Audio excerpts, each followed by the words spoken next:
All right, so let's finally move on to Aliens, man. So we're celebrating the 35th anniversary of it today at the time I was recording here.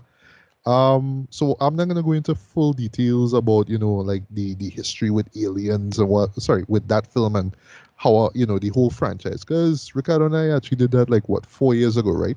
So what I will say is that I was not introduced to Alien or anything Alien at all, like property wise, until three when it came out in '92. I remember the big marketing push behind it. I remember how big a deal it was. Of course, there was that iconic shot of Ripley, bald Ripley, and just the xenomorph just breathing on her, and then his mouth or her mouth, whatever it is, opening up. Right, that was all over TV. So that was like the first time I ever hear about Alien. Like, what Alien Tree? What's this? Okay. So, years later, and especially like when I got the internet now, and I was exposed to this amazing world of, classic movies. And, I dug into the sci-fi genre even deeper. That's when I learned about the first two movies now. So I got into those films very late. So I saw the first one on sci-fi, I believe it was. Yeah, I believe I saw it there. And it did admittedly take like a while for me to get into. Like, at first, you just watch it like, all right, alien killing people on a ship, okay, cool. You know what I mean? But I think this was right after I saw the thing. So it had a clear resemblance now. Right. But it's only like years afterwards where I really got into like the craft behind the film now. And when I understood how big of a deal Ridley Scott was, especially after watching Blade Runner and absolutely loving it, that's how I ended up like really loving Alien and now I regard it as a classic, right? Aliens I got into right afterwards. I can't remember which station I saw it on cable, right? But that one got me from the word go.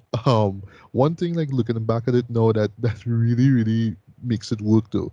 I think for me like both films like when it came out like it was perfect timing though. So the first film came out '79, right? And this was like around the height of the supernatural haunted house horror boom now. You know what I mean? Stuff like Amityville horror and those things like that now.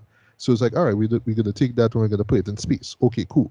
In the '80s now, it was all about this America propaganda, military stuff, right? So everything was all about the army or the Marines or the Navy or whatnot, right?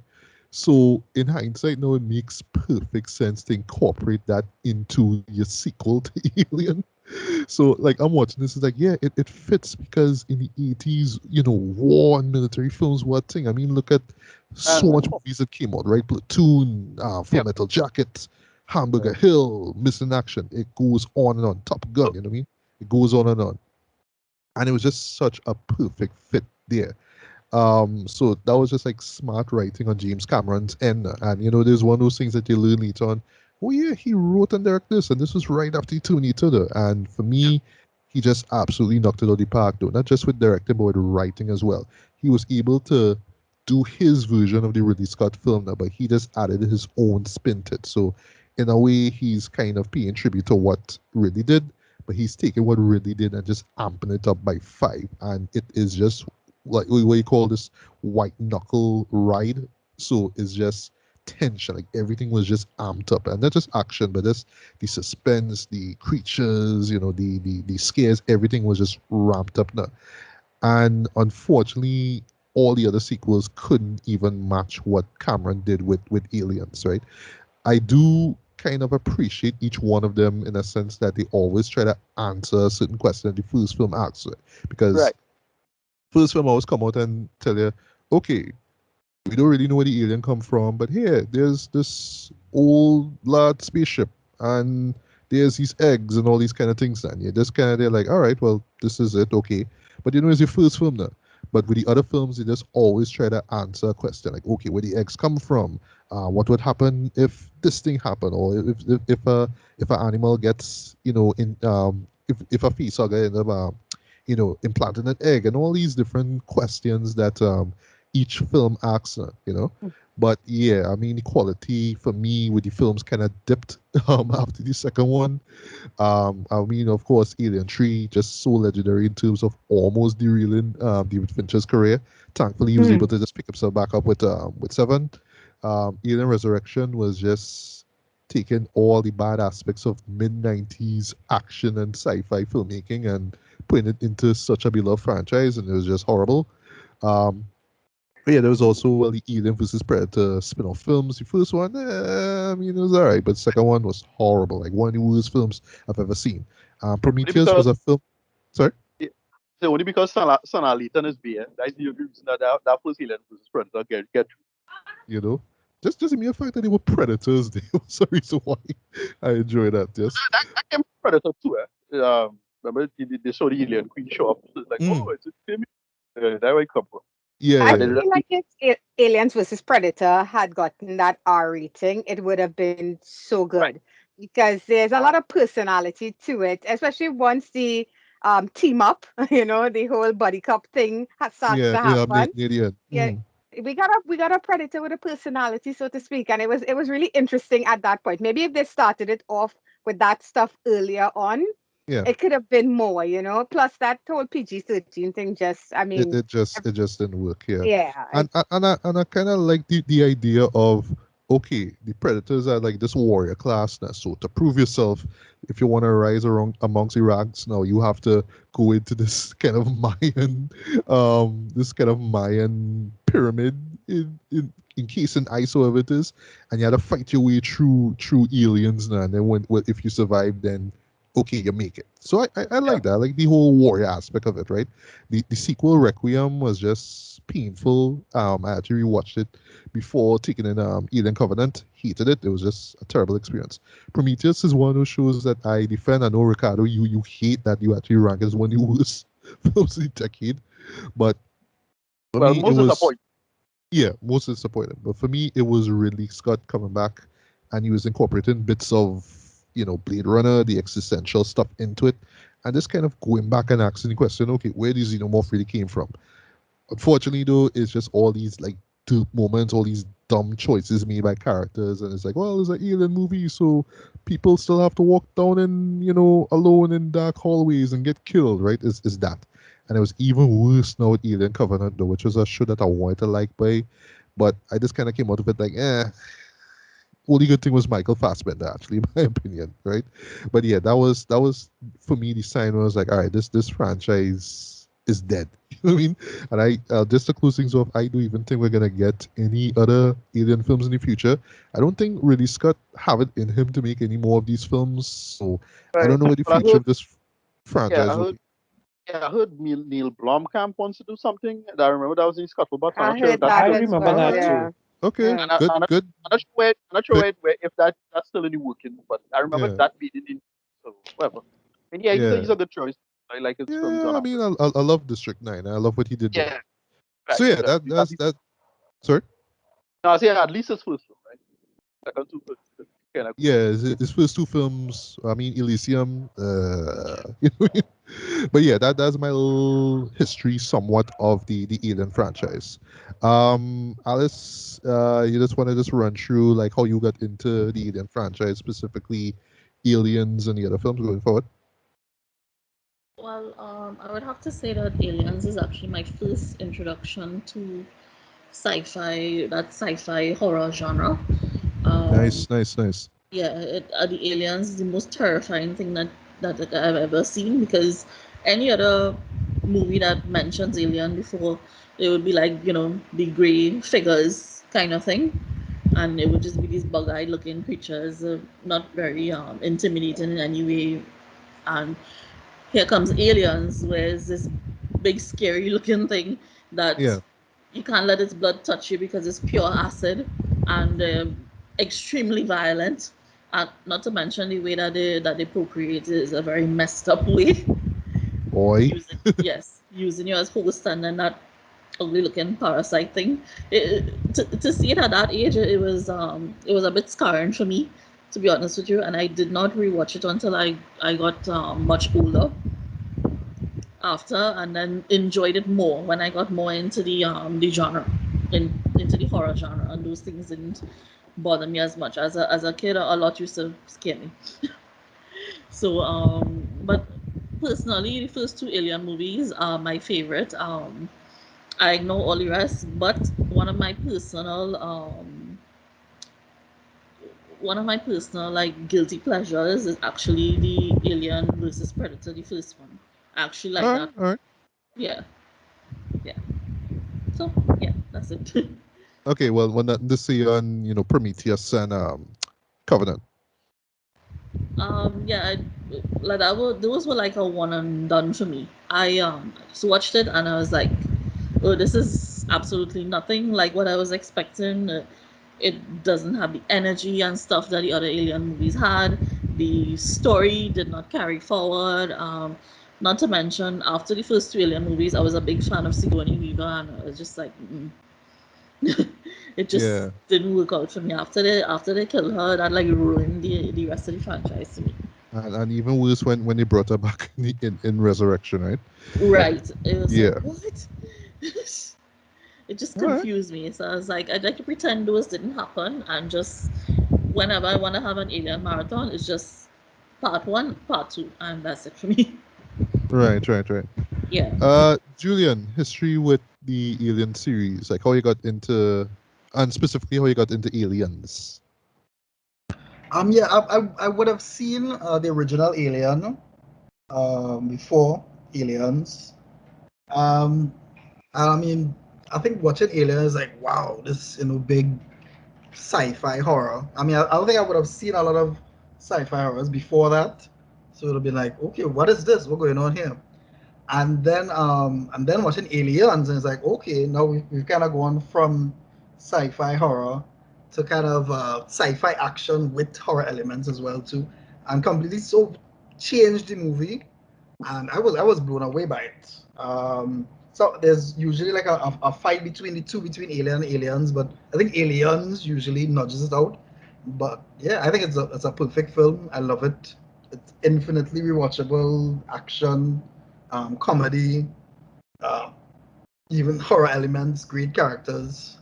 Yeah, and we were saying off mic that I defend Alien 3. I know it's not a perfect film. I know there's a lot of flaws, but I think the core A idea lot was of good there. flaws. Well, yeah, it has its share of flaws, but I think the core ideas are good there, and you can see there was a lot of studio meddling, and they Yeah. rush out the film, and there was a whole mess. But I think they were good, and I mean the scene where the alien comes right up against Ripley's face is one of the most iconic scenes in the entire franchise, and that is from Alien 3. So I mean, so there are little nuggets of good stuff there. Even if the final execution is not good. Yeah, as I said, Resurrection, complete waste. Um, Prometheus, I like the first, I would say like the first third of Prometheus, where they're kind of discovering stuff, and then it just kind of gets really generic after that, and all these stupid characters. Alien Covenant felt like a lazy rehash of Aliens. I completely hated that. Like Alice, AVP is a guilty pleasure for me. Sanaa Lathan, gorgeous, such a fun I actress. know, right? Yeah, and it's just a fun, cheesy movie. I didn't overly mind the PG-13. But yeah, I wouldn't mind more blood and stuff. And the ironic thing is, we got the R with Requiem, and that movie is a big It's trash. dumpster fire of manure. It is offensively bad. It is. That's what Yeah. that movie is. Horrible. Yeah. So I mean, I'm not a huge fan. I'm a huge fan of the first two and kind of the third, and guilty pleasure AVP. Everything else, Yeah.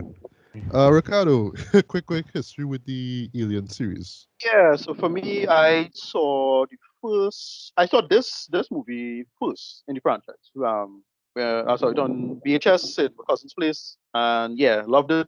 Kick-ass action movies, guns, shooting. You can't go wrong, right? And then I saw the first film years later, and it's like, oh, this is like surprisingly somber and deep. And I was like, okay. And then it explained a bunch of stuff that was explained in this film. And yeah, this franchise kind of suffered the same fate as Terminator, right? Where for whatever reason, anything after two just don't really catch and don't really work all that well, and people just kind of miss why the material works the way it does. And it's a much deeper and smarter sci-fi when you get into all of these subjective stuff, all the subtext of what they're trying to talk about. Like, yeah, a lot of it is basically like pregnancy. Like, it's no surprise Yeah, the horrors of pregnancy. yeah, pretty much. And like it's no surprise that HR Geiger does like make everything look like vaginas, right? That is basically Yule Bag, right? Yeah, it's a franchise that really works in terms of atmosphere and aesthetic. The world building is great. The Xenomorph is truly a classic monster. It's probably one of the best. And yeah, the Xenomorphs are terrifying. Like when you actually get into the biology and how they work, they're tough to kill. When you do kill them, they spray this insanely corrosive acid on you. They could multiply really fast. Like it's one of the worst movie monsters ever in terms of if they were real, you're screwed kind of situation. And yeah, they really work in that sense. And yeah, Ellen Ripley's a truly classic heroine in science fiction. Yeah. She kind of up there with I was going to say Samus Aran, but yeah, it's kind of the same character by intention. Yeah, that's Yeah, true. but but it's a great franchise. And yeah, we're gonna talk about this what I consider a great movie. Yeah. Mhm. All right, and of course, nothing to say about Prometheus or Alien Yeah, Covenant. The less said, the better, right? yeah. Prometheus could go home. This is a movie that was, in my opinion, just an incredible disappointment. It makes the mistake of doing the over explanation problem. Um, in and then Covenant does even a bigger sin. But because I think because Prometheus had such a great marketing campaign going forward, like I was really hyped for it, and then it just what the hell is this? Covenant, it does come and go. Like okay, I kind of write it off. I think Ridley Scott kind of lost his touch, to be honest. I'm more of a Tony person, to be honest. But yeah, yeah, them two movies go. That is all I was. Right. Tracy, quick history, if any, on the Alien series. Yeah. I will accept if any. Here's my thing. I have a slightly hypocritical viewpoint when it comes to certain things in sci-fi. I love sci-fi. I live for sci-fi. That being said, when it has a horror attachment to it, I'm like, as I've told you guys, and a few of my people know this before, I enjoy sleeping, so I've oftentimes stayed away from things. That being said, there are one or two movies and or franchises that for some reason or the other, I just look at it, and even though I know there might be a repercussion in terms of sleep or whatever, I still need to see it or see part of it or thereabouts.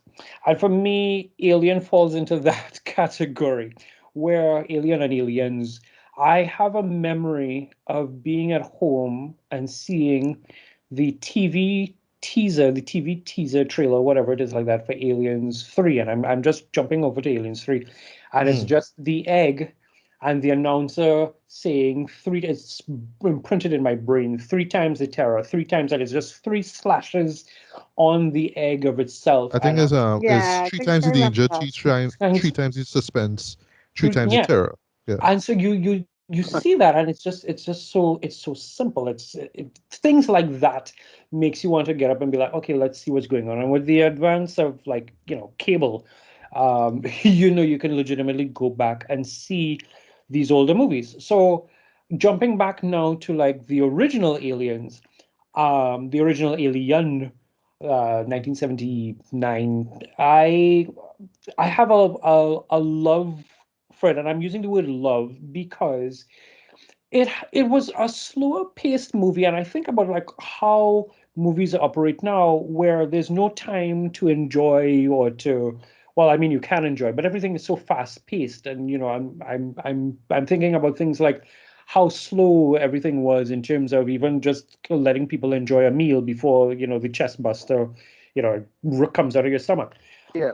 that whole Last Supper vibe. And so I love that kind of stuff. And then, moving on and having iconic people like Bill Paxton in your life and hearing, like that Game Over, man, Game Over. There are bits and pieces of of Alien and Aliens that sticks with me. What I will say, like Ricardo, Prometheus for me got me because of the marketing. Because back in that time frame, I was a huge, huh? The David ads, they were brilliant. Yes, yes, because I was Yeah, a huge those Ted. ads were excellent, actually. I was a huge Ted guy, in terms of like every video on Ted I would watch. So when they came out with this whole, I was like, okay, you're going to get me to sit down and watch this franchise again. and I'm neither here nor there with it. But again, admittedly, it's not one of those things that I thirsted after. But at the same point in time, I recognize it for the cinematic brilliance that the first two, I'm even going to say the first three, operated in. And just for what it was, just for what it brought to cinema, how it pushed cinema forward, and even the idea of like going back and to the older ones and hearing Sigourney Weaver's voice. Just that first instance of hearing Sigourney Weaver's voice is one of those things that I just absolutely adore and love. I did not go and see Alien vs Predator because just watching the trailer alone for that, I was like, it's not scary. It just isn't worth my time. So I didn't even bother with that. And then, well, I had that experience with The Predator later on in life, Oh in God! 2018, Also one of the 2017. worst films of the The decade. worst, Mm. the Oh, the worst, worst for you. the worst. Oh my God, I will never stop saying the worst. But in terms of Aliens, I'm grateful for it for what it is, but I'm not inherently tied to it. So that's me. All right, understood, understood. And last but not least, Summer, history with the Alien series and how you got specifically into Aliens. Um, I think I like may have stumbled on it. Because the thing I definitely stumbled on way before I should have seen it, and that's where my love of horror began. And then when Alien came about, I think I just saw that on television. So when they said Aliens was gonna show, I was like, oh, okay, I enjoyed that first one. I want to see the second one, and then this ended up being um different might not be the right word, but it was so much more than what I went in expecting because of how different the tone of Alien is, which is very much more of a kind of dramatic, straight up serious horror vibe. This one had all this action and the thrills, the suspense, the adrenaline, and as Julian rightfully say, it is infinitely rewatchable. Just every, I think at least once a year we sit down and we rewatch it. Of all the Alien films, this is the one we would pick to rewatch, and there's never a dull moment. There's never a moment where you say that doesn't hold up. Aliens 3 for me, I despised it upon first release because they killed Ripley and all of that, and of course they killed the two. We got so invested in these three people as a family, The and bishop. and they just killed them. Yeah, so I it's in rewatching it that I kind of see moment. There's stuff there that I like.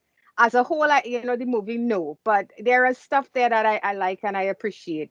And I mean, Resurrection. What the hell was that? I don't know. I tried rewatching it the other day and I could not stop laughing. It's just so over the top and it tries so hard. It's Oh, that. speaking of laughing, right? Yes. The hybrid baby though. Yeah, Mm, it doesn't mm. look good at all. Ugh. Really I bad. just See no more. See no more. I don't even know how Sigourney got through it because the way Ripley behaves in that movie is it's cringe. The entire thing is cringe. And then yeah, we move forward. We have the But the thing is, it's not really her. Like it's more of a clone or something like along those yeah, lines. And like I carrying it guess and in yeah. her. So that is like the explanation. But yeah, the movie don't work. I mean, what do you call him? Hellboy, wasn't it? Yeah, Like Ron Perlman was said. Ron Yeah. Oh, Perlman. as you mentioned, as you just talking quickly about Resurrection, this show is so late 90s. They incorporate a scene where Ripley like throws she's playing basketball though, Yeah, the basketball and she shot, do like yeah. a free throw. Like, That's how Yeah. late 90s this movie is. Right? yeah, and she actually get through, and they had to cut it because everybody react on screen. Yes. Yeah. Um, and then of course we have the crossovers, and again, yeah, AVP. I hated the whole PG-13 thing initially, but the last half of that works really well for me. The last half saves that movie from being terrible for me. And we pretend the rest of it just doesn't happen. Now, Prometheus, I don't know. I think visually I really like it. I like some of the ideas, the whole thing about finding the God that created you, only to realize that they wanted to destroy you. I like the idea that the xenomorphs are actually like a weapon, a biochemical kind of weapon, bioengineered weapon kind Right. of thing. I find that very intriguing. Um, and that's the stuff I like there, and that's about it. It's one of those films where you find yourself picking and choosing what you like, which is something you should never have to do with a movie. And then Covenant, well, that was just I pretend that didn't happen. I don't know what that was. I really don't understand it. Even the whole presence of Michael Fassbender, that whole thing with David, could not save that movie at all. Yeah. And Yeah. that's about the size of it. So Aliens is the one that it just kind of it it is number one for me, and then Alien after that. I think, yeah, that's how I would put it. Yeah, I think that's how most people would rank it as well too. Yeah. And it's one of those big like film nerd questions. Which one you prefer more? Which one is better, the first or the second Aliens? It's something like that. Yeah, no, I don't know if better is the word. Like, when I'm ranking them, it's just the one that it just has that something special about it that makes it a bit more rewatchable than the first one. Not that there's anything wrong with the first one. Yeah, totally agree. Totally agree.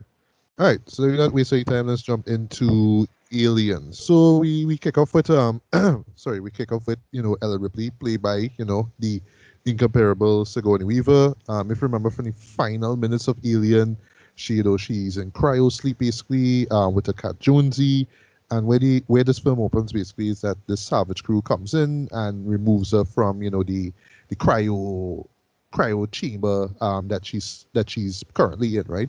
She wakes up in this hospital on the ship, and she meets Carter Burke, played by a pre-mad about you, Paul Reiser. And like every time I see him in this show, I always remember Mad About You. And this is coming from somebody who never used to watch the show at all, but I always remember the theme song. There's always something about the theme song for that show that always stuck with me now. So he informs her basically that she's been in hypersleep for 57 years. And there's a great moment actually where soon as she gets the news, right? Soon as she gets the news, sorry, she just gets this sharp pain in her chest, and you see this close up of Jonesy reacting, very reminiscent of what he did in Alien, right? Mhm. And you see like this chest booster, but quite smart in the film now, because this is one thing I love about the show. The show always knows exactly what to show you at what time now. So just like with 2D2, it's kind of going in telling people, all right, so just in case you know it or you never saw the first one, this is kind of like the gist of what to expect now. So yes, you see something move in her chest, and we all know it's a chest burster, now, but you don't see it come out. You just see like just the skin just kind of being about to be ripped apart, basically, and then she wakes up, right? So it's one of her night terrors. So two things. One, in the 80s when it comes to horror films, you have that trope, right? It's all a dream, what I mean? They wake up, they do that, right? Yeah. But secondly, though, what I really really appreciate though with this scene here is, again, what I mean, just kind of letting people who never saw the first film kind of know what to expect, and then also to just going in for the first time into this movie now is like, all right, we just going to amp things up here. Like, it's not gonna be some walk in the park here. We're really gonna go out here way to freak you out with this one. So for me, yeah, that's a very very very great scene. I don't know if y'all have any thoughts on that chest booster reveal thing. My thoughts lie with the cat. For all intents and purposes, that cat looks like if it lived in Pet Cemetery. The expression, Yeah, but the that expressions on that cat That's face, true. the That's true. sheer terror. And again, it's one of those things where it's like you don't have to see the monster; you just know that this is vile, this is evil, this is something. And then, of course, yes, the trope of okay, it was all just a dream, but I am here for the cat. there's actually this like deleted scene. So again, with James Cameron films, well, sorry, well, not all of them, but like with 2D2, there's also like a director's cut there. So there was one scene that was deleted where basically she learns of, well, sorry, where Ripley learns that she had well, basically trying to find out where her daughter is. So now the audience realizes, oh, she has a daughter, and we learn actually that she passed away at age 66 there. So and she had no children. So in a way I could kind of understand why it was cut out, time, peace, and all that jazz. But I like that it sets up the whole mother side, basically the motherly side now that comes up later on when Ripley confronts the character of Newt. So later on we have this hearing now, and so one of the big threats in this movie now is these corporate bigwigs now representing um Whale and Utani. yeah, Wayland Yutani. Yes, Yutani, my bad, right? So basically they all like sorry? Yeah, it's a classic 80s trash corporation, right? Well, Yeah. up there with the P. Yeah, Yeah. what's It's that? always the corporation, huh? What's that company in RoboCop again? OCP. OCP. OCP. Yes, Yeah, OCP. OCP. OCP, yeah. Yeah. Right. So again, these 80s movies and like 70s it was taking on the man. 80s is all about taking on the corporation, right? But anyway, so they all like accusing Ripley of blowing up the Nostromo. If you remember, that was the staff freighter that she and her crew were in the first film. But she kind of had to do that because that was like the only way she could have she thought of at the time to kill the xenomorph, right? And but they were like, well, there's no proof that it did exist, right?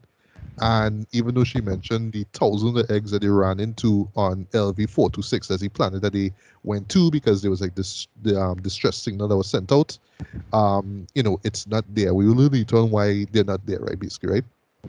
So they reach this verdict now and they tell her, well, because she's been acting on questionable judgment, she's unfit to hold a license as a flight officer, right? So they basically like just suspend her license. And a nice piece of writing now. So Ripley asks one of the corporate guys, so why don't check out LV-426 for yourself? Then he tells her, well, there's been people down there for 20 years and they haven't complained about any hostile organism. The people in question are what they call terraformers, right? So they planet engineers who basically go there with these atmospheric processes to make the air breathable. But it's And yes, Whale and Utani's whole business model. That's yeah, what they do. Yeah. yeah. So it's all about we just finding these worlds, and it's all about populating them, right? And trust us. So, but I really love that whole idea of, oh, this is what happened years after the first film. Like people actually like living on that planet. So so now we on LV-426, right? So we introduce our family of colonists, one of whom is Newt, right? Who is played by Carrie Henn. I believe that's how you pronounce his surname, right? Henn. They stumble onto the same large mysterious ship from the spaceship, sorry, from the first movie, right? That's the one where which sent out this signal in the first place, right? And how it works though is that if one of the terraformers claims something, they have to call it into the higher ups there. But usually it takes so long. They're just like, well, you know what, you find it is yours, take it, right? So the father is just like, all right, well, cool, let's go and check it out for ourselves now. And there's a great scene where like Newt is like waking up her brother is like we don't know where basically the parents out for like unusually long time now, and then the mom just finally appears and calls for assistance now. And then you see the father on the ground with a face hugger in his face, the tail wrap around his neck, and then Newt just lets out this That ear piercing scream. scream though. Yeah. And what makes it even better too is the lighting and the sound design because you're hearing like this harsh wind in the background, and it's also like this kind of electrical storm. Not so much a thunderstorm, like an electrical storm now. So you're seeing these flashes of white on Newt's face when she's screaming, and then on the dad now when you see the face hugger, this face though. So brilliant moment there. I don't know if you guys have anything to say about that moment. Yeah. Good horror moment. It sets the situation up because we know what's happening there with the face. There's trouble. Right, so back at the spaceship where Ripley's at now, Burke shows up with a Lieutenant Gorman of the Colonial Marine Corps. So basically, it's just to kind of suck it up and say, you know what? Yes, Ripley, you were right. We try to reach out we try to get a signal across there, but nobody's answering. So we think that something's up, some sort of threat there. So we go in down there, but we need you to tag along there. And one thing I really like about Burke, right? So yes, he is basically like a kiss ass for the corporation, right? And he is shady as well too. But he always comes off as if, you know what, I just kind of doing this for your good, for your own good. You know what I mean? It's not just about me. It's not about the corporation. It's about you. You know what I mean? So he's talking about, you know what, I could kind of talk with the high ups and we could kind of get your license back or whatnot. But Ripley is like, no, I don't want nothing to do with it. you know, the xenomorphs already, sorry, the xenomorph in the first film already kill out my crew. I have night terrors because of this. I'm not going there. But ironically, after having a night terror again, she's just like, well, okay, let's go. You know, Right. just it's that whole trope of I'll never ever ever ever do it, and you then know, cut to the next scene and the person is doing Until it. they actually, yeah. Yeah. Yeah, yeah, well, but she was kind of convinced by because it have colonists and Oh, yeah, that's true. Yeah, and it was showing how she yeah, cares about humans to the point where right, she would risk everything to yeah, save even strangers. So and they go in, they went missing effectively now. And it's like, oh yeah, right, because they're on the wrong planet and yeah, they completely screwed, right? But yeah, yeah, that's why they set that up really well because again, it obviously sets up later the big reveal about the polarizer character later, yeah. which, like yeah, you kind of show that obvious coming, but it's a great little moment character wise. yeah. It's, It I give is. props to Sagoni for that as well because I know she worked closely with James on developing how Ripley would respond to these things Yeah, happening. So that Yeah, and she was rewarded with an Oscar nomination, folks. Don't forget that. right. okay, She's nominated for right. an Oscar for Best Actress for this movie, for a Yeah, sci-fi, yeah, popcorn blockbuster a movie. short, which yeah, was, that was a big deal. Yeah, Yeah, yeah, I was not gonna say it was more or less unheard of in that kind of time. I like that in the conversation now they mentioned that she's working on the cargo docks, right? So she's running loaders and forklifts, which you'll see later, right? right, Now I kind of sort of love the next sequence. Now that's where they actually go to the marine ship, right?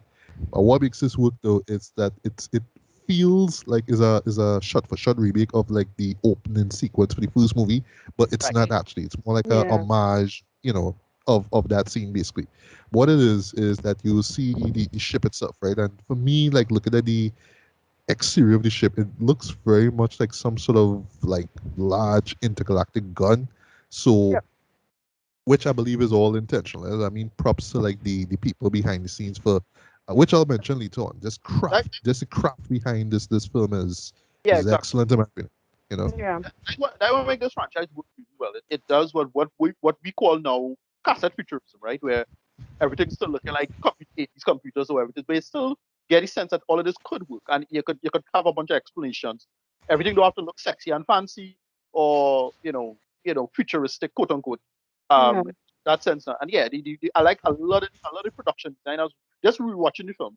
Okay, so before we continue, one thing that's really noticeable watching this on the Blu-ray is it's really noticeable all the rare screen projection and rotoscoping, right? Yes, yeah, Um, that much yeah, is yeah, true. yeah, Mhm. yeah, super no, but then you also get to see a lot of the set and production design look in detail now and looks great, like much better with the detail. You realize, yeah, they really took care to make this world really well. Now, a little simple thing like office design, office space, everything yeah. feels lived in. It feels plausible. Like yeah, you could see people living here and it making sense. That's why I like it. That's why it works.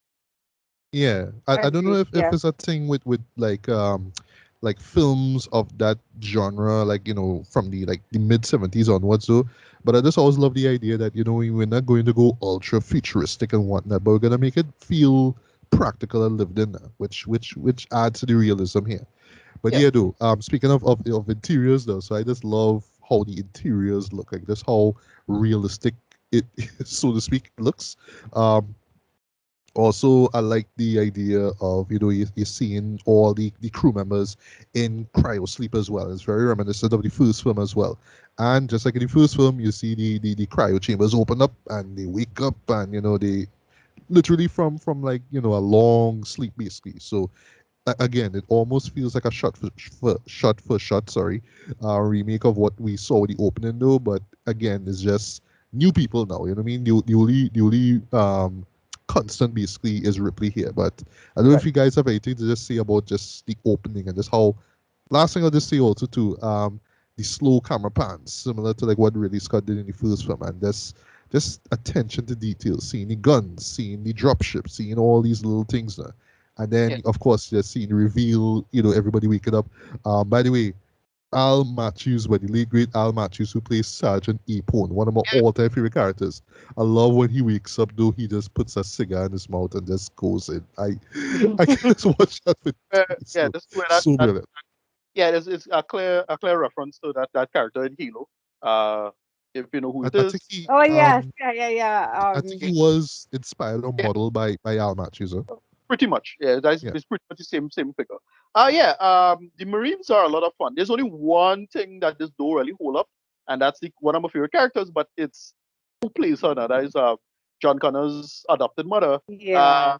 Vasquez, a little bit of brown face kind of thing. I don't think Yes. that Yeah. Yeah, so yeah, yeah. yeah. Other than that, Very, very noticeable now when you watch it. Played by Jeanette Goldstein, by the way. yeah, yeah, don't really hold up, but yeah, it's fine. She's a great character. What I love about it is that it does a lot of great world building in the conversations with them. They talk about a bunch Yes. of Speaking of Apone though, like the moment he talks where he just like steals the scene, like he's like, "All right, sweethearts, what are you waiting for?" You know what I mean? Another glorious day in the Corps, a day in the Marine Corps is like a day on the farm. You know what I mean? It's just all these quotes though. Like he's just one of my favorite characters.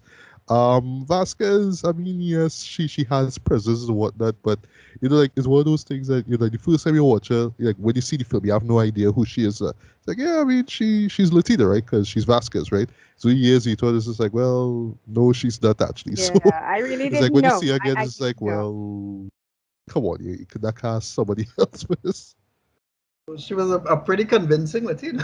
Yeah. But that Yeah. that's some good acting. True. And of course, there's the famous moment, you know, me where she's doing pull-ups.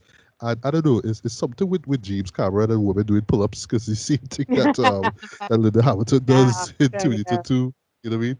But you know, we Strong, introduced the flawed No, female it really does show. characters. It does show strong female character because let's face it, the average female cannot really do pull-ups like that. So you know. Yeah, true. But that's one thing I always loved about James Cameron. Always showing like well, not for all of his films, but you know some of them showing like these strong female characters basically. But yeah, you know, there's the iconic moment where you know we boy the late great Bill Paxton who plays Private Hudson comes in and says, "Have you ever been mistaken for a man?"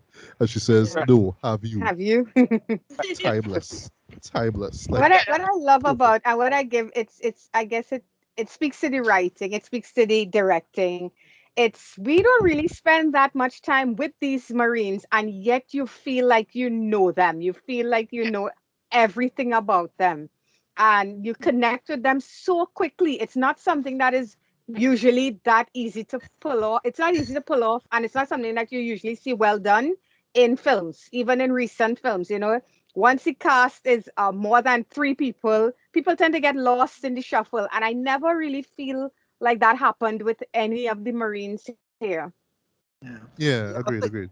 I think what Cameron does so well is the kind of I don't know if call it economical filmmaking because as Matthew was talking before, some of these sci-fi movies you have like they start off with a bunch of narration and one set of text and stuff to build the world. He's just like, hey, I'm just gonna show you some things, do some visual storytelling, and and your brain is picking up on the world as things progressing. The same, and what I guess what he does with these characters where you just kind of meet them and he gives each one of them like this little tiny little character moment. You see, Hudson, he's the prankster, the jokester.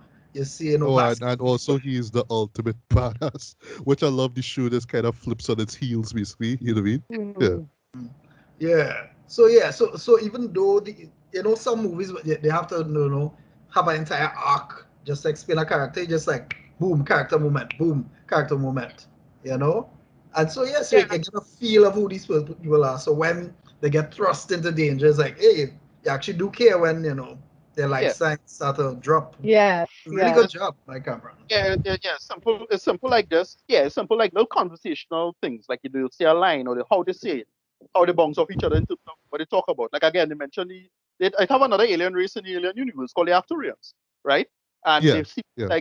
seem to be like some kind of pleasure race. You're not sure going on with them, but yeah, it's interesting that the aliens exist in this universe. It's just it's not the xenomorphs. You're not sure what's going on in terms of the world building. But it's just little simple decisions like that that really works. Like there's characters talking to each other as if it's a world, like it's normal day-to-day life. Space truckers, right? That's the trick.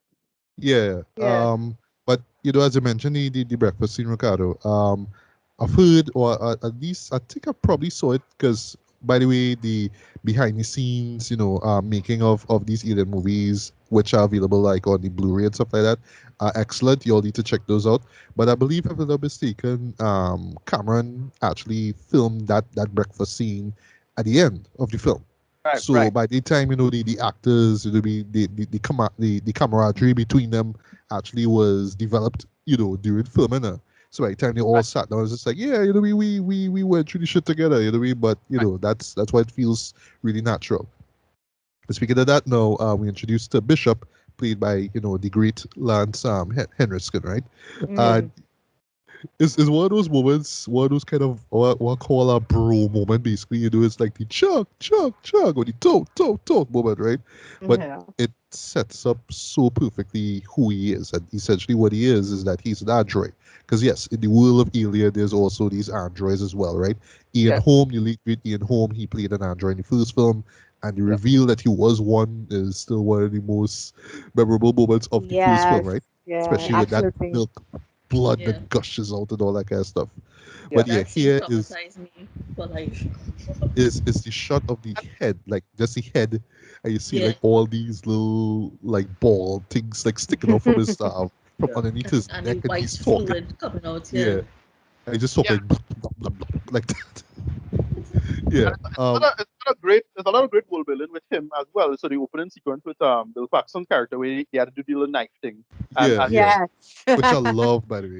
setting up Yeah, yeah, yeah. this Poor little, Paxton. yeah, setting up him as setting up, He was Ah! yeah, screaming. Yeah. yeah, it sets up him as a coward, and then it sets up how to compare this artificial person to the other artificial person. How he just have a quick line about just models, and this casual models. This model, it's thing. That's why it went off, because it was always kind of finicky. Little things Yeah. like that. Like, okay, yeah, It was you immediately faulty. Yeah. buy, you immediately buy the world now, and it explains away all these little things. Yeah, good world building through a few lines of dialogue. It's called a throwaway line, right? It's shocking so many movies don't have that in the scripts for some reason. Definitely a case of less is more, I Yeah, guess. Yeah. Mm-hmm. You know? Yeah. Right. So I just love that whole reveal, you know what I mean? So while he's doing the whole knife thing, he gets a cut on his thumb, and of course Ripley sees as like, why do we have an android on board? Because it just brings up that whole aspect of what happened with the android nearly killing her in Right. the first film, right? Um Afterwards we have this nice moment where Ripley uses her loader skills. So we actually see it for the first time, right? Where she's putting missiles into the ship, right? I love how like Ipo like looking at her, you know what I mean? And he's like chewing on the cigar when Ripley like tells like when she tells him for the first time, how she knows how to work a loader. I think she has a class B or something, certification, something along that line there. But it's just Yeah. how he responds to like just constantly chewing on that cigar. And by the way, Yeah. again with the production design though, that loader yeah, look, um design though is just such a sweet piece of like cinematic machinery, Right? in my This opinion. It looks stuff like, so you know, real though, like really practical though, I it love I it. don't I know how love it. come they never invent one like in real life for people to use. you no, know, we have because it have stuff like that. it's a Exoskeleton. different stuff. Well, a person could wear it Yeah, it have like that. exoskeleton. Like, yeah, Oh, exactly. It look more like what Tom Cruise was wearing in that movie. An Titanic. edge of, yeah, Oh Edge yeah, of Yeah, it Edge of looks Tomorrow. Tomorrow. Yeah. it yeah. looks close to that. But Oh, yeah, it is already real. It relatively recent, I don't know, about 3 or 4 years ago. Mostly military use, to be honest. oh, okay, okay. Okay, man, I did not even know that actually. Yeah. Right. Neither. So yeah. So anyway, so eventually now, oh yes, and another piece of tech that I really like too is the sort of like all-terrain vehicle that they use. Yeah. It's Yes. just just the thought that, and this is what I really love about the alien films, that they put a lot of thought and care into what's on screen. Not just buildings and architecture, but just vehicles and weapons. I really really love that. So anyway, though, so the Marine team now, they land on LV-426. Ripley and Book are there basically just to help them out.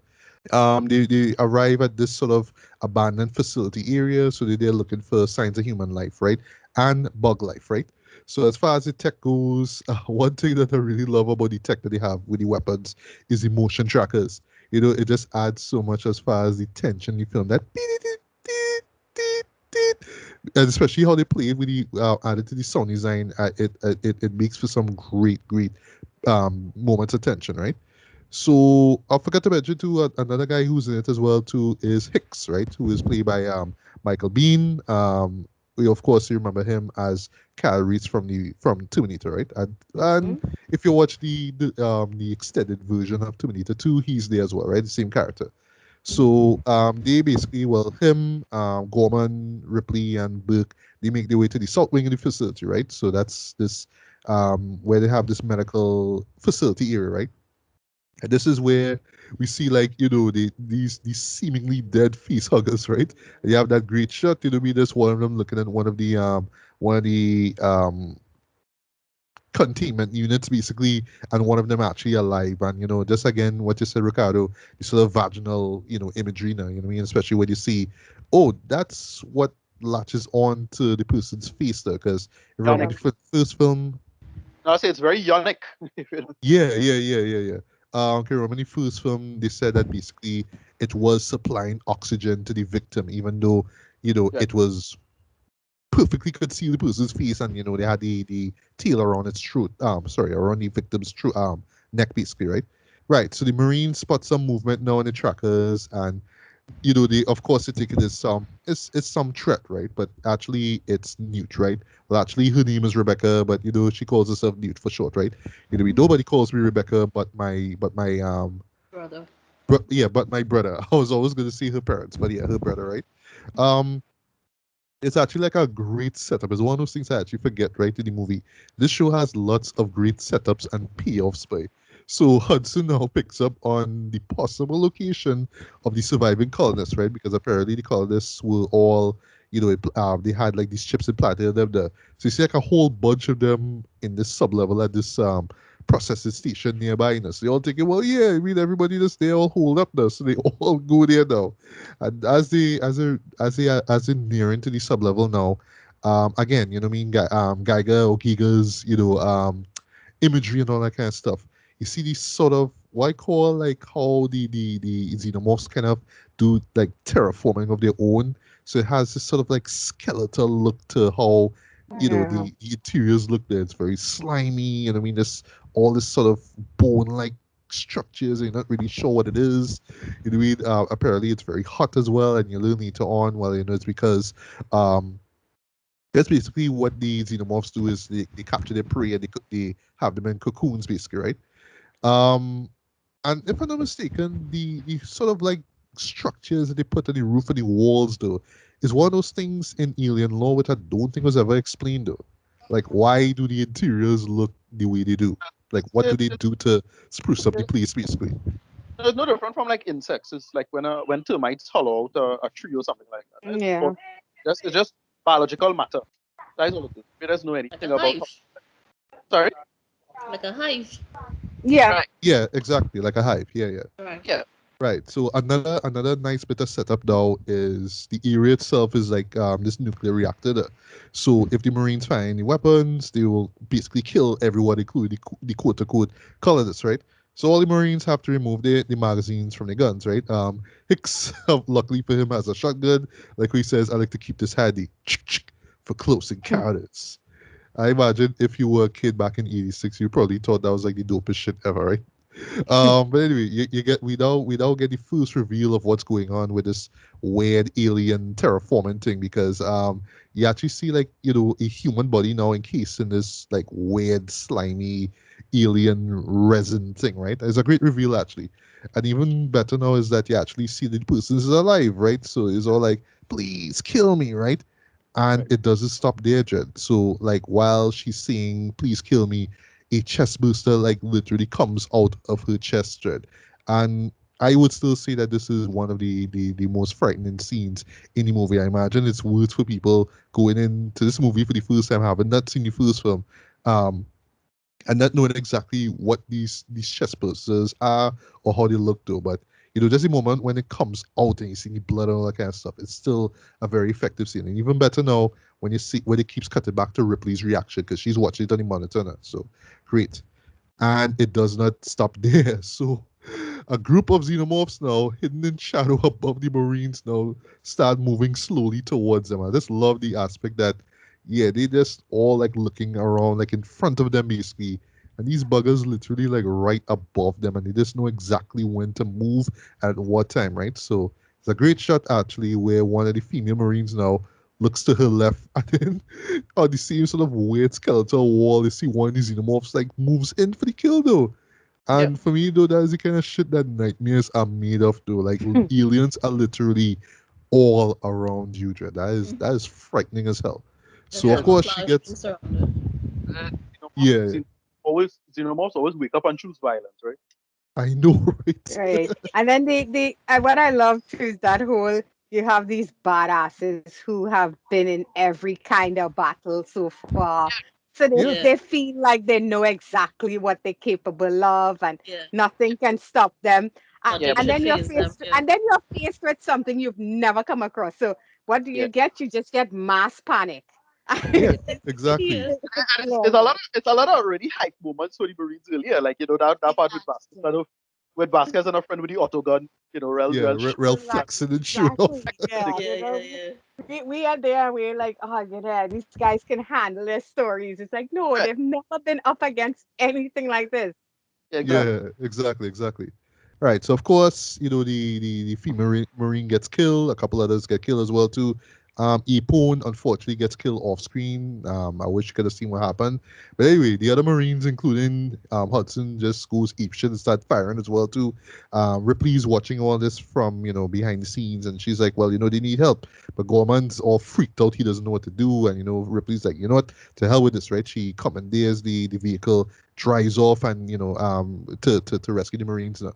So just comparing this, or I should say, like similar to like the Terminator 1 and 2, which Cameron directed, though. He knows how to handle these like really intense action scenes though. Like that moment with her, so it's that moment where the aliens attack and the shootout with her, and then afterwards with Ripley going after the Marines and all that kind of stuff. It's just so masterfully put together, so well edited, so intense, so nail biting. And then even better now is the music though. I forgot to mention the late great James Horner actually did the score for this. I love the music for this though. It is so incredible for this one. But yeah, this sequence just really shows how great of a craftsman Cameron is in terms of just building these great action scenes. I don't know if you guys agree on that. Yeah, absolutely. That scene sets the tone for everything that's gonna come after, and it sets the tone perfectly. It's all adrenaline. It's all terrifying. There's no way you could say you fell asleep during that or anything like that. You're a liar. It's just too intense. And There were I think certain points where I actually caught myself holding my breath and I didn't realize it because the situation was so intense. It's like, oh my god, well, okay, what's Yeah, gonna well, happen to be next? honest, there's actually moments where I held my breath too, like recapping Yeah, this movie. There's lots of moments like that. yeah, Yeah, I was going to say you also have to praise the lighting as well too, because I mean a lot of Yes. these movies is like Yeah. it's Yeah. a dark area with something scary, and you can barely hmm make out what's happening. You see everything that is happening, That's that is true. true. where They you don't hold know, back. yeah, For that. you can make out every attack, every gunshot, every explosion. So yeah, Yeah, kudos to the exactly, lighting exactly. as well. Yeah. Which, on a very weird note, kind of is an indictment on certain parts of modern filmmaking. So I don't need for it to be overly saturated, Snyder, Uh-huh. or Uh-huh. deeply dark and ridiculous in order to make a point or to show a poetic instance. You have a film like this that is, for all intents and purposes, bright. You can still get the terror. The music adds to it. Everything comes together in a way that you actually are at the edge of your seat. It is an indictment. It's an indictment. Yeah. So back to we boy Private Hudson, way. I just love from this point on, he's just spazzing out. It's like, this can't be happening, man. This isn't happening. You know what I mean? He's just going nuts to it. It's a huge contrast to how he was, the ultimate badass, how we saw him in the first act, right? So basically, Burke says, well, sorry, Ripley comes up with the idea of nuking the entire site there. But a nice piece of writing though. So, as much as we kind of despise book, especially when you reveal later on, I like how he kind of comes to like, what I mean, we're dealing with an important species and no one has the right to arbitrarily exterminate them. And Bullshit. Hudson's like, maybe you haven't been keeping up on current events, but we got our asses kicked, pal. You know what I mean?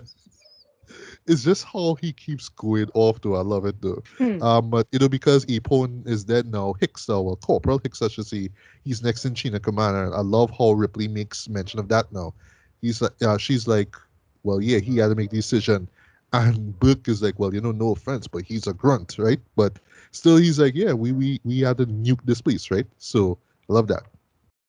He requests immediate evac, right? And a second dropship shows up, and I love the setup of it as well too, because the pilot is prepping for takeoff, and this one guy running up, and he just sees the acid there, this acid on the railing basically, and I imagine for people going in for the first time, I was like, wait, what's this, right? And then now like it ramps up now, so you see like the dropship moving closer to its destination, right? And the pilot called for the guy there. Then you hear the door open. And then when she turns around now, you get like the iconic close up of like the xenomorph, where you see like his lips like skin open and you see its Yeah. teeth. And you just see like Hmm. this goo just dripping. He just does that thing though. I don't know, just something about that close up though is so brilliant, right? And of course she gets killed and the dropship crashes, right? And then we get that classic Bill Paxton quote. That's it, man. Game over, man. Game over. I love that quote. That is becomes so synonymous with the movie, so synonymous with Bill Paxton as well, too, right? That's a And line that becomes used in everything. Like I send out a campaign to a client or something, and they come back with changes that are absolutely ridiculous. You literally look at the changes and be like, "Game over, man! Game." I mean, it's Yeah, that. It's there's a lot life. of there's a lot of memeables and quotables in this movie. Because even the nuke from orbit, only way to be sure. That's a thing. You constantly say that if you want to make sure and take care of something, right? Nuke from orbit, yeah, make sure. Only way to be sure. Classic. yeah. Speaking of well, other classic lines now. So while Newt's like still loses shit now. Sorry, Hudson's loses shit now. Newt tells Ripley, they need to get to shelter because it'll be dark soon, and they mostly come at night, mostly.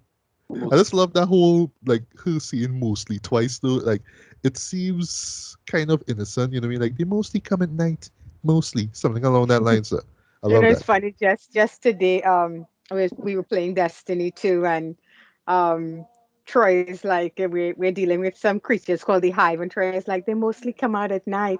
Yeah. Mostly. I'm like, just it's just so many lines from this movie, so that you can do that with it. You could just, and people instantly know what it is you're talking about, where Yeah. you got it from. Yeah, exactly.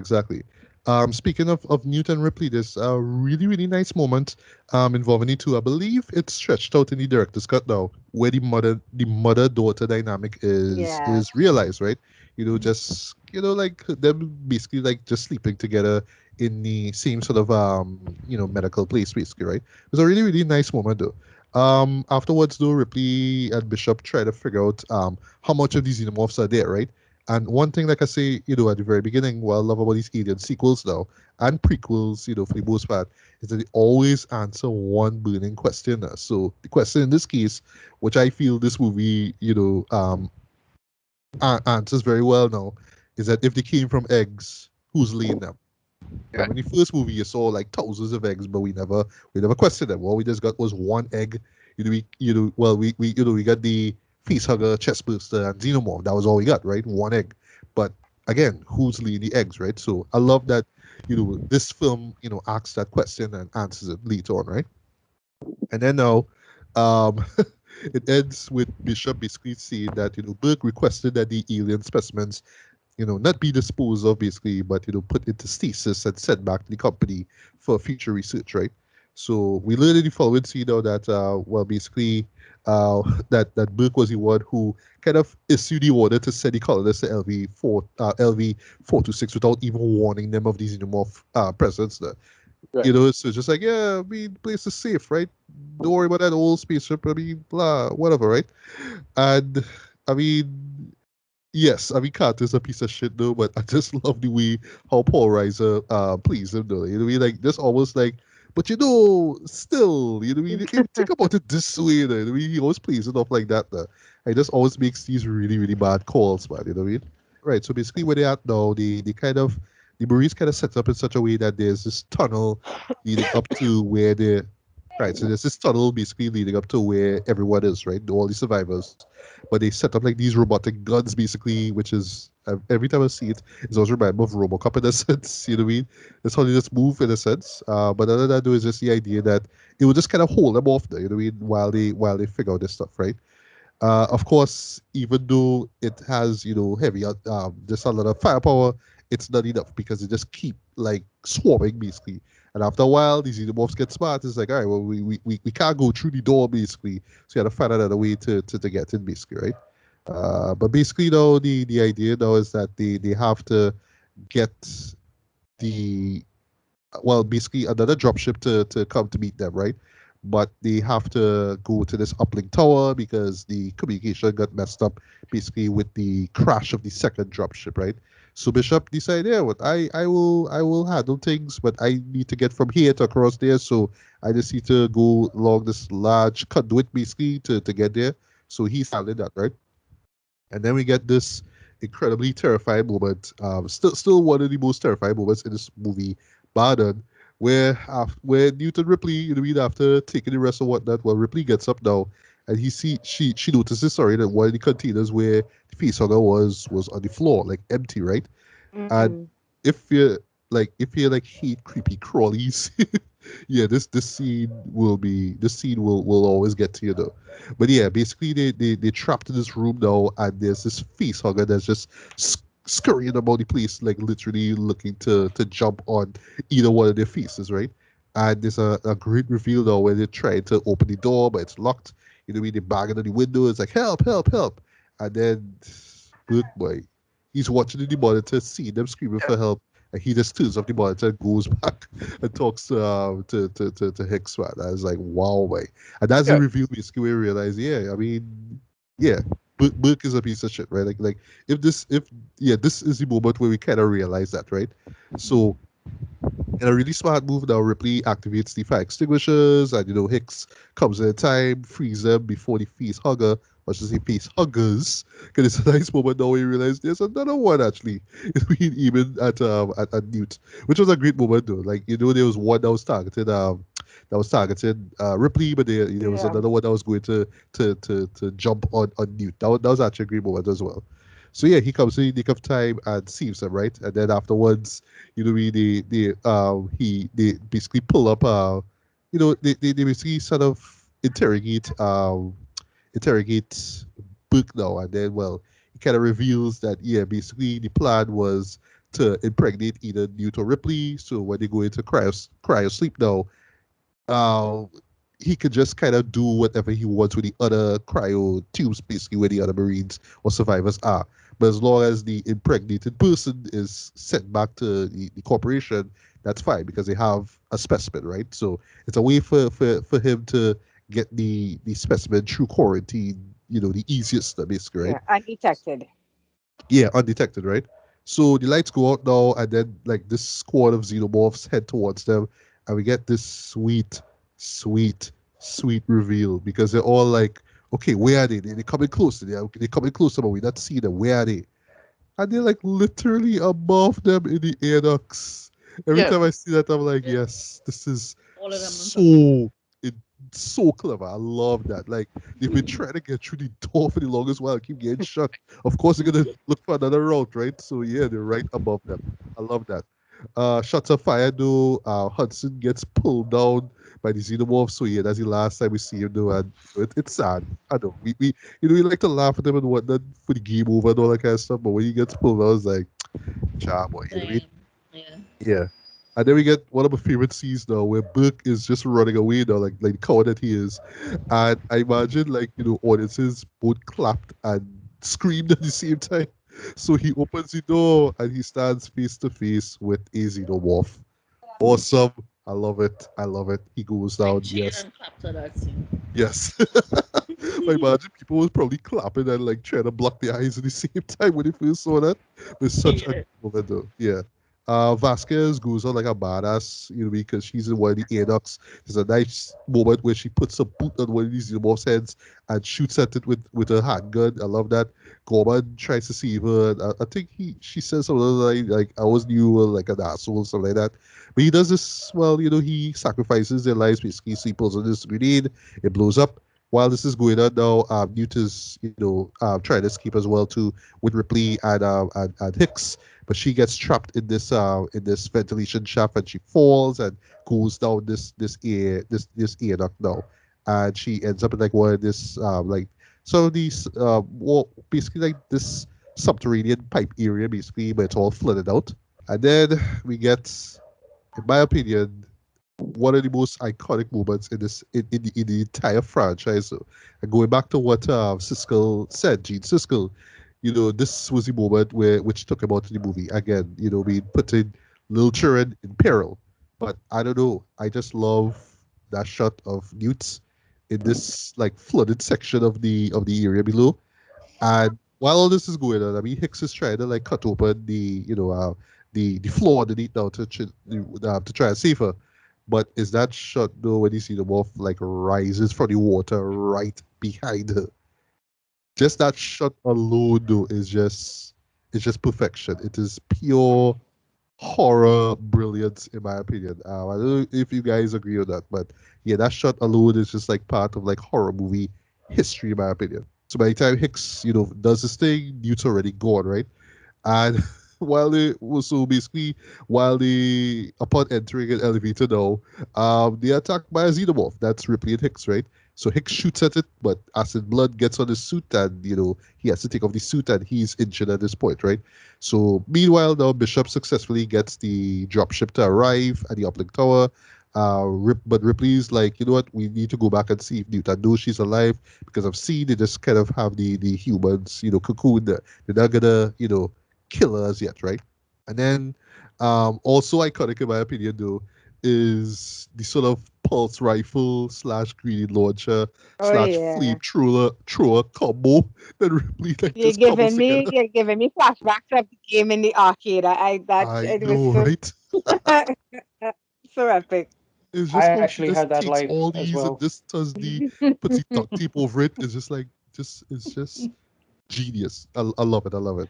Yeah, yeah, Tracy, you're saying? No, no, no. I was agreeing with Summer. I actually had that life. I do remember having a friend of mine. He came to the college and he had a little Game Boy or someone along the randomness, and there was that Alien game. So it wasn't so much going into the arcade, but having it there and playing it for inordinate amounts of time in the people's school. Yeah. With the exception, let's Was just good. say it, of course, for a bit, right? The exception of EVP. I've never really like jumped into an alien game. And I think there was one that I played.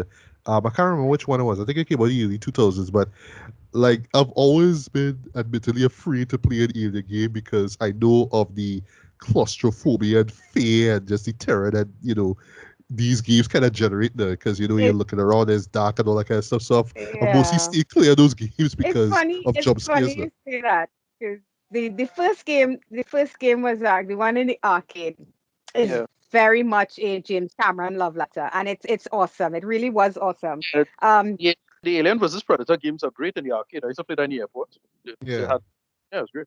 right. right, and then you fast forward and you have Alien Isolation, which is a lot like what you're talking about, Matthew, because there's Yeah, I've actually avoided that game. Admit. yeah, there's a YouTuber I follow who said that it's the one game he cannot return to. He hit an event and he basically took off the game, hiding in event, and never went back to the game because it's done to it in this manner that the AI actually will find you eventually. So you cannot stay hidden in the same place and you can't fight it outright because just like in the movie, you're dealing with the acid, you're dealing with the speed, you're dealing with limited ammo. So it is a very, very scary game, Alien Isolation, but it hasn't gotten better than that so far. Yeah. Right, No, right, right. but there's a bunch of games in that they make in with respect to catering to that aesthetic. Like it have Alien, like it have a new Alien game coming out as a multiplayer. But there was a game about 10 years ago that was Yeah, what is Alien Marines? I think it was just the name of it, but it wasn't part of the I Alien. yeah. think Marines. Yeah. Yeah, but it was Mhm. similar, but the same idea, just dealing with swarms of aliens, blah blah blah blah blah. The same thing. Right, right, right. But yeah, speaking about the whole pulse rifle thing that Ripley, cobbles together though. This third act of this movie is amongst one of the best third acts I've seen in a film ever, in my opinion, because it is just wall to wall tension and action and thrills and scares. And it just does not stop until the very end though. So um back to Newt. So luckily for her, Newt is I think like partially cocooned her because it's like she's all wrapped up or whatever it is. She's not like fully encased in the alien goop, right? But I love the reveal though when she like looks across the like in front of her and you see like one of these xenomorph eggs and it just opens up you know what I mean? And then the face hugger slowly kind of crawls out though. Yeah. I love that. That's just such a great reveal though. Ripley shows up in the nick of time. She busts and shuts the egg. A couple of xenomorphs come through. She disposes of them. Ripley frees Newton together. They proceed to leave the nest. And by the way, we just like with the first film, they have like about 10 minutes before the site explodes, right? And then we get another iconic moment now. So Ripley runs into the egg chamber. I remember that whole question I asked about, where the eggs came from. Yeah, You see the queen, boy. And so like how you said, Ricardo, how the xenomorph is just such a great, just a creature design. The yeah, queen, though, like just that yeah, design alone, the head, the mere fact that there is a head inside of the larger head, like yeah. just that idea alone, though, is so brilliant, though. I love the spidery slash scorpion like look to her as well. Yeah. And just the funnel that she uses to Yeah. send the eggs through is just creepy AF. Gross. It's just so gross, though. Yeah, I don't gross. know. It's something about this movie and pregnancy. I don't know. It's just so messed up though. But just that reveal of the queen though is brilliant in my opinion. I don't know if you guys have anything to say about the queen, just that queen itself. Yeah, it's another great design. It looks like, again, if you know anything about insects, it's like, okay, you could see what drones are. By the way, in real insects, most insects are female, so it's like, okay, that makes sense, and you can understand why it is that they do it like that. It you could understand. On the one hand, it's plausible enough to understand as a real thing, and it's scary, but at the same time, it feels alien at the same time. Like, because that's the problem, is that, wait, if stuff comes out biologically a certain way on Earth, it would suffice to say that it will be like that out in space as well. So it makes perfect sense. Like, I don't have a problem with any of this, logically now. And that's why this works so well. She's a great Yeah. designer.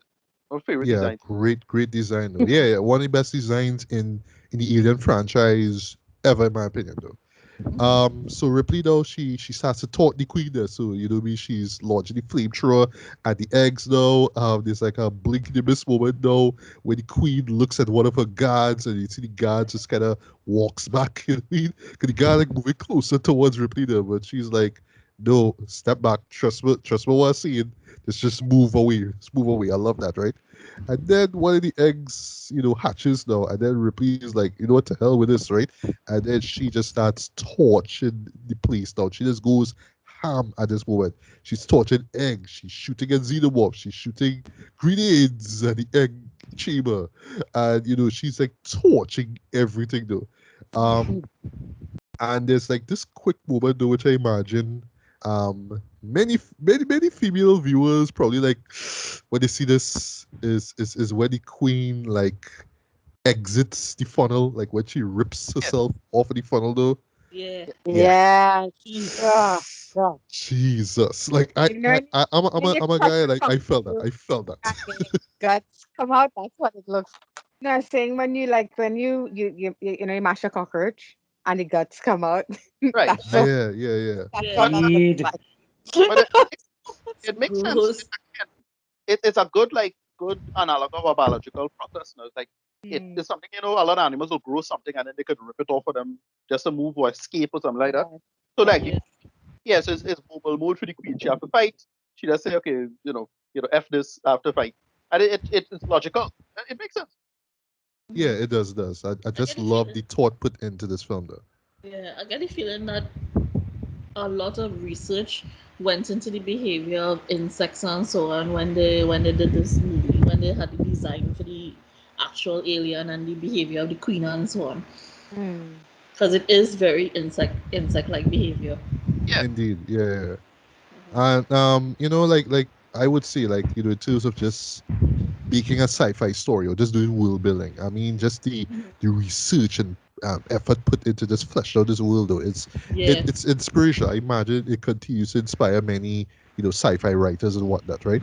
But Mhm. yeah, what follows though is one of my favorite moments in this film, though, and I'll tell you the secret behind why I love it so much, right? So this is where the Queen proceeds to chase after Ripley and Newt. The time is, the clock is ticking basically before the place blows up. And she reaches and she's like, Bishop, you wait is my uh that damn, Bishop, you son of a bitch. damn you to hell. Yeah, damn you, or damn you to hell, basically, right? Damn And me then to hell, yeah. Yeah. Bishop shows up just in the nick of time, and he drops ship down, and they run in, and they fly out just before the place blows up, right? What makes that scene work for me though is the music that James Horner puts in the scene. And there's an encore which I'll get into, but just that piece of music And alone though is yes, so tense, so nail biting. That ten ten ten ten ten yeah, ten ten, and it just keeps amping up though. Every time I see the sequence, I get chills. Like I'm getting goosebumps right now talking about that. It's like one of my favorite pieces of music in film ever, in my opinion. yeah. Y'all take the way on just that Right. sequence before the place was up. That recent Zack Snyder movie ripped this off completely. Um, oh god, the zombie movie, no, that he did Oh, here. Army of the Dead. Yeah. Army Yes, of the Right. yes, Dead. yes. Uh-huh. Yeah. Same story, complete rip off. Yeah. But yeah, that scene is so incredible in my opinion, right? So, similar to the first film, they do the thing where you think the aliens dead, but somehow they find a way onto like the new ship that they go to, and it's one of those things like you're not supposed to question. But for me, like ever so often, I just kind of ask myself, but the Queen's so big there. Well, it's not huge, it's not gargantuan, but like how it got onto, because it's kind of implied that it was on the dropship in the first place. So by the time it reached to like the main ship, basically, it just kind of like waited for the right moment to attack her.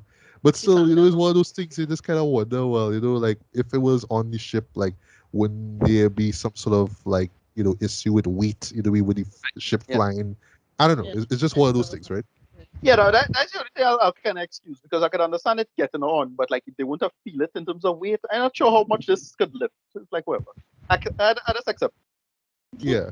But I won't lie though. I won't lie, to the film's credit though, is a great twister because like right after Ripley's like complimenting Bishop for the Sure. work he did, one stab, like backstab though, to the guy's back though, and yeah, you just see literally the Queen's tail like stuck through this guy's chest though. Hmm. And it gets even worse because he's pulled up now and then he's ripped in half. Yeah, Yeah. Hmm. Now, I would Yeah. love to be in that audience back in '96 when that movie premiered. Though, I just see how people like collectively lost their shit at that moment. Though it is still a very, very, very impactful scene. Though, but yeah, I imagine the first time people saw that, they were like, "All right, I'm done. I can't watch this anymore. Wake up when this movie ends with the credits roll. I just can't take it anymore." It's just such a great, just a really shocking moment in my opinion. Right. So I'll also would have loved to see people react to when the queen, she's just like ripping the panels to the floor now because yeah, Newt goes to hide now. You know what I mean? And she's just like ripping it one by one now as she's just moving, further away from her now. And then I would have just loved to see the audience like just cheer and lose their mind where you see Ripley come out in the loader and then she just drops the greatest line ever uttered by Oh yeah. Sigourney Weaver ever in her career. Get away from her, you bitch. Best on That screen iconic line. surrogate mom ever. Mama Bear kind of Mama vibe. Bear. Hell yeah. And the funny thing is, when you think about it, it's the brilliance of it is it's two mama bears, because Right. it's this. The Mhm. queen is like, you've been killing all my kids for Yes, how long yes, yes. I now? love that. Well, It's two taking mama So bears over. there, Yeah. there's fighting, rage on both sides. Yeah. Yeah. And as I bring up that summer, it's one of those things where it's like, but really and Yes. truly, Exactly. the queen kind of innocent in all of this. She just like Yeah. defended she eggs, her Yeah. babies, and you all just come and just sort of shoot everything up and burn my eggs. Like you can't blame her for being angry there. But Exactly. she's Yeah. big and monstrous and evil looking. So it's like, oh yeah, we should hate her there, right? But I feel it probably have people who kind of defend, the queen, right? Whatever. Yeah. Well, no, as you're talking about that line, I say that that's a oft parodied line. Yeah. I found one of the strangest places I found it was in a Phineas and Ferb episode where there was Oh wow. Oh, what? yeah, there's a character, an alien character called Mitch, and Candace was like, "Get away from her, you Mitch!" And I Oh was god. like, that was just the Uh, greatest thing ever. It Yeah. was in Harry Potter too, in Deathly Hallows. yeah, that's Serious. true. Yeah. Yeah, Yeah, yeah, Ginny's yeah, mother. that's true. Then yeah, yeah. All right, all right. She was I haven't fighting watched the Bellatrix. Potter films in a while though, but all right, Yeah. yeah. All right, so I love how when he loaded Ripley is just like straight up like slapping the queen and knocking her down though. Of course the queen does, her little sticking and moving of her own, you know what I mean? So she could Yeah. hold her Damn. own Ripley there. And as far as like a fight goes, like I mean, yes, it's not like two humans fighting, but I mean it's a person in a mech suit fighting against an alien. It is so well choreographed too and well Yeah. executed, well put Yeah. together as well too. I love the payoff as well with the queen being, sucked out to space, with the, the sort of pod bay doors basically and flies out. It's very reminiscent of the first film, of course, right? But again, that song, that piece of music that James Horner makes, composed, sorry, please, in this moment though, and I love it. And is where, again, and just where it leads up to the end now, where Ripley now has to close those doors and just hearing that dun, dun, dun, dun, and just the tension that I don't know, I just love that piece of music. I should actually look up the name of it, but I love it, right? But yeah, and oh, by the way, and thanks so much, movie, for playing that piece of music again. I just love that, right? So yeah, there's a nice moment where Newt hugs Ripley and calls her mommy, and like the first time I saw that, I was like, wait, that's like that was like I was always wondering if it was like a typo or if it was like a goof or something like that.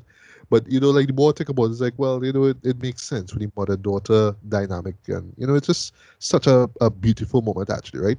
So Hicks is put in hypersleep. Well, sorry, they go into cryosleep.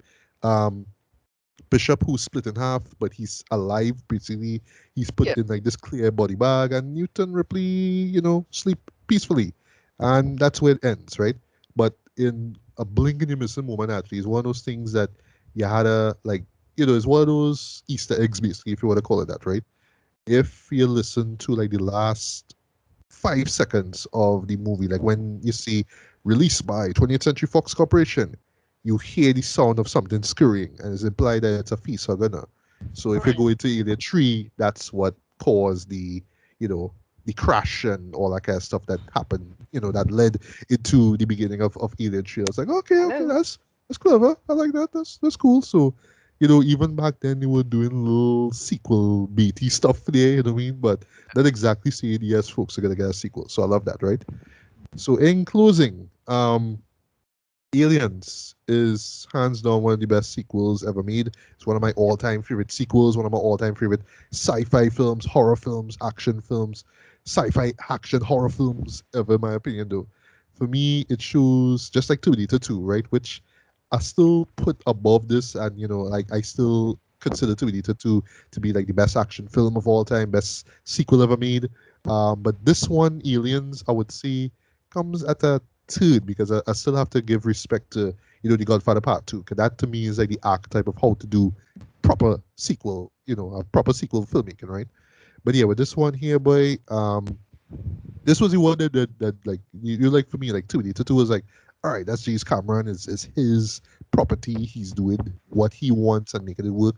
But for him to just come in and take what somebody established before Yeah. and Exactly. amp it up in all the right ways though, without diluting what the first film did, and without saying, okay, the first film don't matter because this one is much better. Like that's not what he did. He was able to balance still like I'm gonna make my own version of it, but taking what was great in the first film and just amping it up by 5. Like that's what he does. So yeah, for me though, this is one of the best films I've ever seen. So for me, I'm gonna give this a strong. I'm not even a strong. This is a straight up 5 out of 5 stars, man. See this movie before you die. This is an example of how to do a sequel right though. Just everything, just everything was just amped up, and not just that too, but we just get a strong performance from Sigourney Weaver, which is very very very much deserving of the Oscar nomination that she got. Imagine if she actually won for that though. Like just think about that for a second. If she actually Uh, won an Oscar for being in a sci-fi action horror film, you know what I mean? That would have been so genius. That would have been they so they good. That would have changed the world. even in modern times they struggle to give horror the props it deserves. I mean, it's so we just have, as horror fans, we have to give it the props to ourselves. Yeah, no, genre films always have that problem. It's like a Yeah. general problem. Oscars. It's the Oscars. Yeah, yeah, exactly. But yeah, what Cameron and his team, the cast and crew were able to do, not just with the scares though, but just with the world building, the design. Like, like I was like while recapping this, I was thinking to myself, if I was a kid back in 1986 though, I would think this was like the dopest shit ever though. And if I was like really really deep into sci-fi, this would have been one of the films I would have go back to, and this would have been one that a film that would have make me wanna like jump into sci-fi writing or filmmaking or whatnot though, because yeah, I mean, at the time though, it was just such a perfectly made film. You know what I mean? And I would just say, in closing now, I would argue it just raised the standards of sci-fi just going forward. Not just in terms of like ET's, blockbuster filmmaking though, but just onward though. It just raised the bar so high as far as what sci-fi films does should do that. And it's only like 5 years later where Cameron would do that even further with Terminator 2 Judgment Day, just constantly raising that bar now. So again, like what I said with Terminator 2 review, I don't know what he's gonna do with Avatar 2. We should have gotten that years ago. The last film came out 2009. I know some people don't want to see it, but I want to see it. You know what I mean? Whatever. But this was Cameron just really showing off his talents here. Like the first Terminator was like, yeah, this man, he have it. But this one was like, nah, but I really had to show you the goods. I really had to show you my skills, and he just went above and beyond the Call of Duty to just show how much of a great filmmaker he is. Though, so yeah, not much more I could say. 5 out of 5 stars. One of the best movies ever made, in my opinion. Julian, final thoughts are rated. I mean, you echoed my thoughts. One of my favorite sci-fi movies. I'm a huge sci-fi fan. One of my favorite of all time. Yeah, I love it. 5 out of 5. Easy. Yeah, definitely. Tracy, final thoughts are rated, if any. Okay, let's start with the fact that there is some sort of gecko in or around my room. So the idea of hearing kek kek kek kek kek, are we talking aliens? Okay, guys. Oh, there's one in Um, my kitchen. It's always there in my they kitchen. live all over the place. It's very annoying. Mm. But no. So I would give it a 4 out of 5. I would give it a 4 out of 5. I don't really have a problem with it. I appreciate it for moving cinema forward. In terms of, I'm going to agree with you, in terms of sequelness, it's right up there for me, like with Empire Strikes Back. Empire Strikes Back will always have a very high place in my mind. So I would give it a 4 out of 5. I think the acting is cool. I think there really are a lot of one-liners in there that lives on till today. In fact, that whole "Get away from her, you bitch" was also in one of the screams. So it's just one of those. It's just one of those things that lives on. Good movie overall. All right. Alice, final thoughts and rated. Um, I agree with everything that you guys said. It's one of the best sequels in terms of sci-fi, and even in terms of a horror. The actress Sigourney Weaver as well too, making history by winning something for that genre. I always loved her. Very very talented actress, and like you guys said, very much it's pretty much like a map of how a sequel should be done. It's pretty much a roadmap.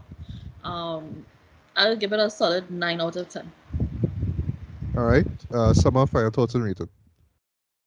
Um, there's this moment, that moment where in the final battle, where the queen, the bay doors are open and the queen is getting sucked into space, and she's holding on to Ripley's ankle, and Ripley does not fall under that weight. And I love that movie so much that I don't care. It's like the only real plot issue I have in it. It's, And it's, I it's not it's not really weight. it, It's suction. You're being I blown out. guess, yeah. I think she, considering she's there holding on with one hand and she manages to like pull the lever and stuff. I've always wondered, is she really strong enough? The queen must weigh like, a couple hundred No, but pounds. Or whatever. it's not She weight. is a It's not weight. It's in space. It's I- the force blown out. So it's not Right. like it's Oh, not as much. it's yeah. a Yeah, wonder I her see that. leg didn't rip Yeah. off actually. But Yeah. to the untrained eye, Ricardo, some people might think, how she's able to hold on it. But it just how I would have thought of it before Ricardo explained that to me is like that's the one part where I stumble, and yet that movie is just I always finish it and I'm like satisfied, fully satisfied by what I saw. And like you guys said, it did so much for taking what people were doing before and saying, okay, no, this is not good enough, this is what you guys need to live up to now, and every movie that pushes that standard, it's because Alien started that trend, of always stepping it up. That's what Cameron does in his films, so at least visually. So yeah, for me this movie is a 9 out of 10. I absolutely love it, and I definitely do rewatch it at least once a year. And of all of the films, it's the one film, if I feel like watching an Aliens movie, this is the one that I'm gonna put on. So Right. Right. And last but not least, Ricardo, final thoughts and rating. Yeah, this is nothing short of a action masterpiece. It's excellent in terms of pacing, storytelling, building, character work. I have very, very few problems with this film. Again, it's only really the Vasquez thing. That's it. Everything else works mostly well. It's just good filmmaking all around. Cameron he really shines in this film because he does such a different take to the material, and and it's a different beast from the original film. Now, I put the original film above this one, but this one still really like does a good job of what to do with a franchise and material and building. Excellent. Yeah, I give this a 9 out of 10, maybe like a 9.5 or something like that. But yeah, great, great, great, great film. All right. So yes, I'm happy 25th anniversary to Aliens. I hope that this movie continues to inspire us, film lovers and sci-fi buffs and whatnot, and just people who just want to just knock people's socks off, as far as movies go, man. And yeah, I mean, let's see, with the next 5, 10, 15, 20 years, with how much more of an impact this movie leaves on the film world. So yeah, I mean, if you haven't seen it, but definitely check it out. Like I said, see it before you die. If you haven't and you could stomach it, really, to see this, if you could stomach it, yeah, definitely check it out, man.